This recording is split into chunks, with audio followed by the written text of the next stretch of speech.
why. The question that won't go away: why do you not answer my prayers?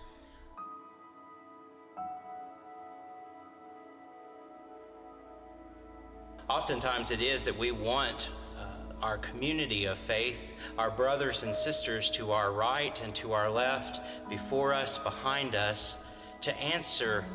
And it's a question that goes back all the way into Israel's history, all the way back to 586 BCE, before Christ was born, when Jerusalem fell and the nation of Israel was in exile because of the superpower named Babylon.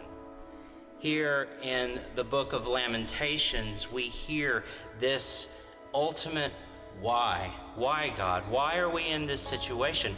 Why would you not answer our prayer? Hear these words from one who before us has asked questions very similar to our own. The city that was once full of people, once great among nations, she has become like a widow. Once a queen over provinces, she has become a slave. Judah was exiled in suffering and hard service. She lives among the nations. She finds no rest. All who were chasing her caught her right in the middle of her distress. Zion's roads are in mourning. No one comes to the festivals. All her gates are deserted. Her priests are groaning. Her young women grieving. She is bitter. When her people fell by enemies' hand, there was no one to help her. Enemies saw her and laughed at her defeat. Fast forward to the year 1743. A priest in England named John Wesley penned a sermon entitled "The Means of Grace." He wanted his movement of faith, of those who had gathered, to be more about discipleship than about membership. In fact, it is believed that this Methodist movement that he began would allow us all to move from churchianity to Christianity, to move into what is following Christ, to become a follower in prayer. And the greatest means of grace, John Wesley reminds us, is prayer. Prayer is not a secret formula that creates the special coin that you put into the eternal vending machine, because God is not a Santa Claus.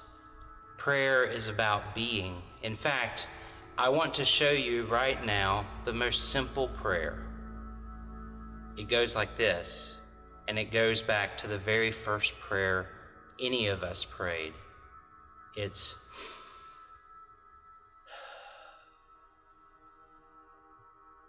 breath, pneuma, ruach, whichever language you might use. All of it is what God has put into our very souls and has put into our very calling to be a people of prayer. Our very being.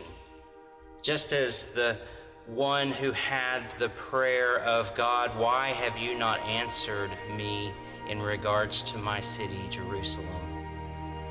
Just like the prayer of why can we not go back to the way things were, there is still this ancient act, this present act to this very moment.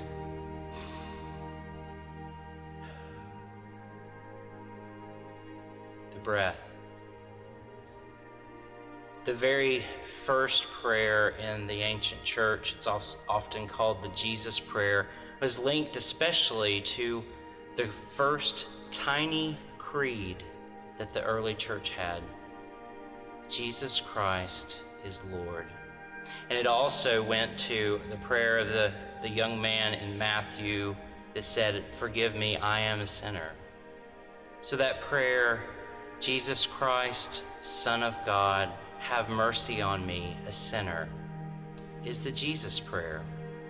It is the beginning of our relationship with God to move us from where we have been as sinners into holiness and the sanctification that comes by God's love. There were many years in the season of her life that Mother Teresa felt that God would not hear her, that all of her prayers were in vain. Yet she often prayed with her hands and with her mercy that allowed that groaning prayer, why, O Lord, does this person who I do not know love me? Because they must be one of yours. They must be one of your followers. And that prayer that surrounds them with that care of love, we often will find that it is God that is listening and that we are not. If our prayers are more about what we say, we may not be listening enough to give God an opportunity to break into our ears and into our hearts. We might even think that because our prayers are unanswered, that it has to do with God's affections toward us, knowing that we may not be able to answer our own prayers, but knowing God in God's faithfulness hears our every prayer and answers according to God's power, God's grace, God's goodness, God's salvation, God's wholeness, God's peace, God's mercy, and God's restoration. John Wesley reminds us that it is the greatest of the means of grace. And it is our being, and as the people called Methodists, it is one of our marks that we would pray constantly, as Paul would say, praying without ceasing. But to remember that our prayers are often formulated in our heart, whether we know it or not, for that is what prayer is, relationship.